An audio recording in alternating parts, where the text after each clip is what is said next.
Puluhan orang ditangkap polisi saat ikut berdemo mengawal putusan KPK di depan gedung MPR DPR RI pada 22 Agustus kemarin.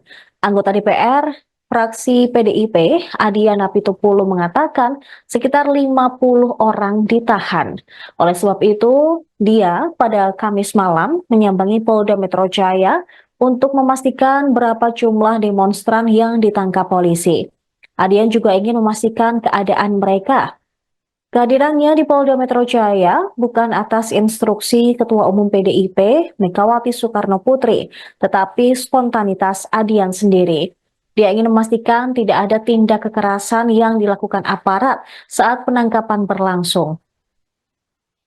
Sementara Kabid Humas Polda Metro Jaya, Kombes Ade Arysyam Indradi mengklaim tidak ada massa pendemo tolak RUU Pilkada di depan gedung DPR Jakarta pada Kamis malam yang ditangkap oleh pihaknya.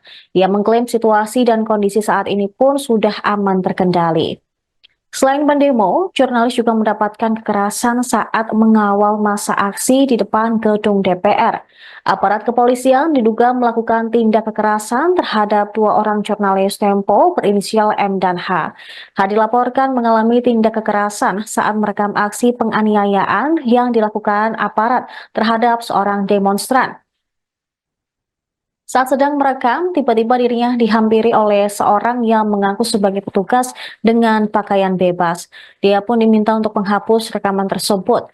Namun karena menolak, H langsung dipukul, digelandang ke sebuah pos di komplek DPR. Bahkan dia ditendang dari belakang.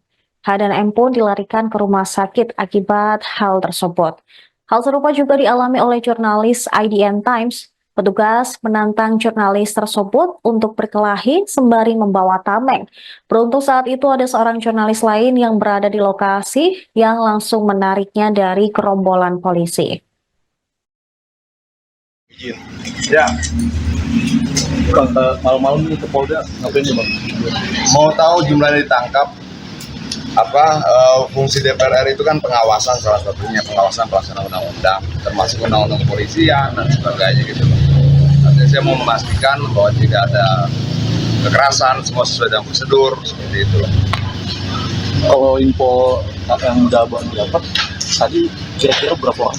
Yang di DPR tadi ditahan itu sekitar 50-an. Ada 50-an orang lah. Kemudian di sini kita belum tahu, ini mau cek datanya dulu. Harus mau lihat kondisi mereka. Menurut saya itu penting ya. Kan kita harus memastikan bahwa hukum dalam konteks dia diaplikasikan juga harus sesuai dengan prosedur kan.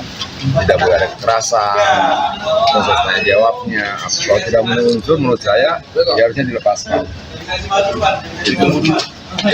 Artinya nanti kalau misalkan beberapa orang yang udah diamankan tidak memenuhi unsur pidana dan lain sebagainya minta dibebaskan ya Bang? Iya dong, karena kan prinsipnya kan ini kita sama-sama mencintai Indonesia cuma dengan cara yang berbeda.